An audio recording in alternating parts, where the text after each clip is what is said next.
सभी साथियों को लाल सलाम। ये जो हमारा अभियान चलने वाला है बदलो बिहार महाजुटान,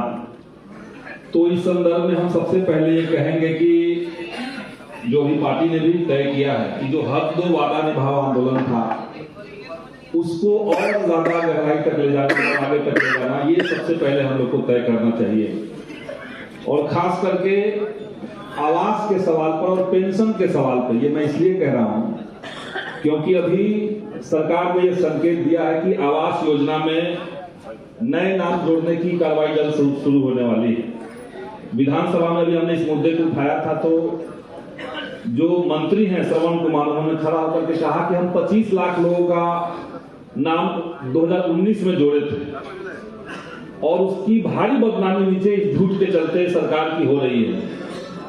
क्योंकि 18 के बाद कोई नया नाम आवास योजना में नहीं लिया गया था। तो वो शायद जल्द से जल्द आने वाला है। हम लोग को उस अभियान को आगे बढ़ाते हुए आवास योजना और पेंशन योजना जो 400 अभी तक है, माले का बहुत लंबे समय से मांग है, इसको बढ़ाया जाए। तो सरकार इस दिशा में भी प्रयास कर रही है, ऐसे संकेत हैं। तो इस प्रेशर को और ज्यादा हम लोग को बढ़ाना चाहिए, ये एक बात कहनी थी। दूसरा है कि अभी जो पार्टी को क्या आधार है उसको और विस्तृत करते हुए हम लोग को ये महाजुटान में जाना है। और ये सुनने में तो बहुत अच्छा लग रहा है, लेकिन ये एक टफ काम है। अलग अलग आंदोलनों को एक साथ कैसे जोड़ना है,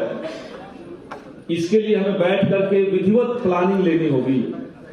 जैसे स्कीम वर्कर्स के जो आंदोलन हैं, उसमें जो अलग अलग समूह के लोग हैं, उनके एजेंडा को कैसे हम इस रैली का एजेंडा बना दें,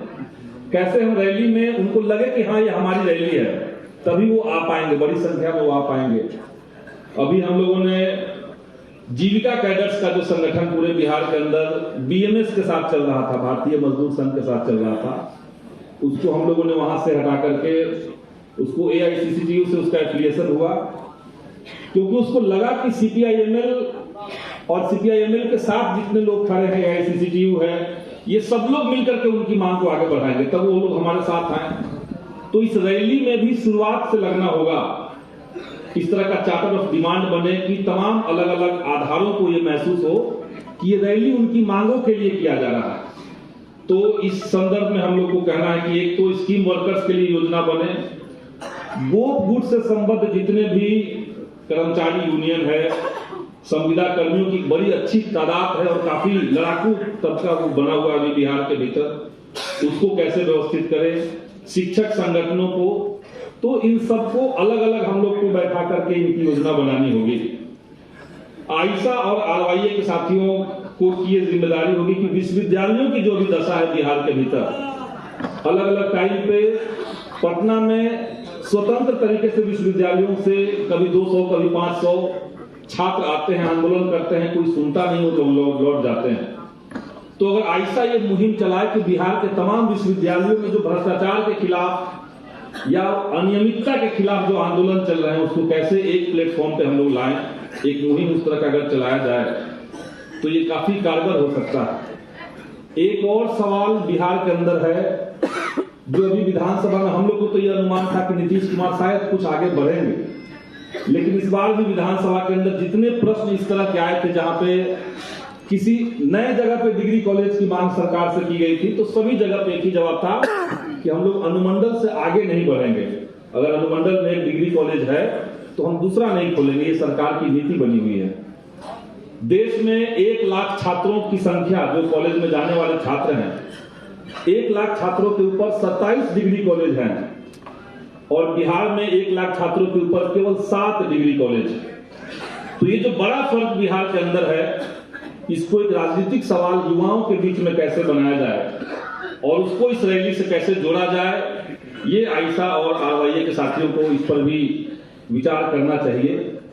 विश्वविद्यालयों के अंदर एक हस्तक्षेप हम लोगों ने अभी ये किया है कि बिहार में अभी तक जितने सारे